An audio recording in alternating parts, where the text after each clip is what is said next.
Friends, welcome to Kovai அறுசுவை சமையல். இன்றைக்கி நம்ம வீடியோவில் நெய் சோறு எப்படி செய்யுதுன்னு பார்க்க போகிறோம். இது முஸ்லீம்ஸ் வீட்டு கல்யாணத்துலலாம் அதிகமாக செய்வாங்க. வாங்க இந்த நெய் சோறு எப்படி செய்யுதுன்னு பார்க்கலாம். அடுப்பில் குக்கர் வச்சுட்டு ஒரு 3 டேபிள் ஸ்பூன் நெய் ஊற்றிக்கங்க. நெய் நல்லா ஹீட் ஆனதும் 3 கிராம்பு, 3 ஏலக்காய், 3 பட்டை சேர்த்துக்கங்க. இது கூட 2 பெரிய வெங்காயத்தை நீள நீளமாக அரைஞ்சி சேர்த்திக்கங்க. 2 பச்சை மிளகா சேர்த்திக்கங்க. இப்போ இதை நல்லா வதக்கி விடுங்க.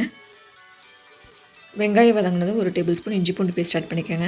இப்போ நல்லா வதக்கி விடுங்க. இந்த இஞ்சி பூண்டு பேஸ்ட்டோட பச்சை வாசனை போகிற அளவுக்கு நல்லா வதக்கி விடுங்க. கொஞ்சம் புதினா ஆட் பண்ணிக்கோங்க. கொஞ்சம் மல்லி ஆட் பண்ணிக்கோங்க. இப்போ இதெல்லாம் சேர்த்துட்டு நல்லா வதக்கி விடுங்க. இதெல்லாம் நல்லா வதங்கினதுக்கப்புறமா கொஞ்சம் முந்திரி ஆட் பண்ணிக்கலாம்.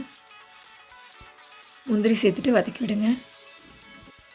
தேவையான அளவு உப்பு சேர்த்துக்கோங்க. இப்போ தண்ணி சேர்த்திக்கலாம். 1 கப் பாஸ்மதி அரிசிக்கு 2 கப் தண்ணி சேர்த்துக்கங்க. இதை நல்லா கலந்து விட்டுட்டு உப்பு கரெக்டாக இருக்கான்னு செக் பண்ணிக்கோங்க. தண்ணி நல்லா கொதி வரட்டும், அதுக்கப்புறமா அரிசி போட்டுக்கலாம்.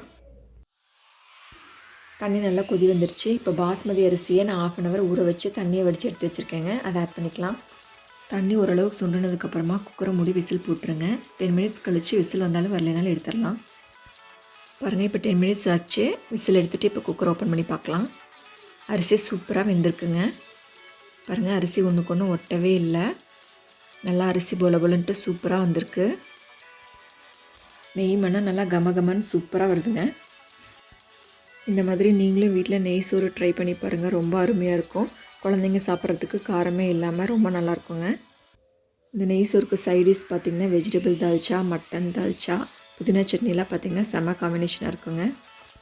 இந்த நெய் சோறு செய்கிறது பார்த்திங்கன்னா ரொம்பவும் ஈஸி. இது முஸ்லீம்ஸ் வீட்டு கல்யாணத்துலலாம் செய்வாங்க. ரொம்ப டேஸ்ட்டாக இருக்குங்க. இது குஸ்கான்னு சொல்லுவாங்க, புலாவுன்னு சொல்லுவாங்க.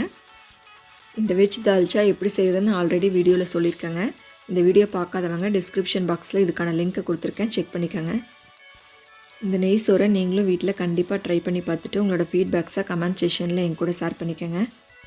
கூடவே கீழே இருக்கிற பெல் ஐக்கானை ப்ரெஸ் பண்ணிட்டீங்கன்னா நான் போடுற வீடியோஸோட நோட்டிஃபிகேஷன் உங்கள் மொபைலுக்கு ரிசீவ் ஆயிரும்.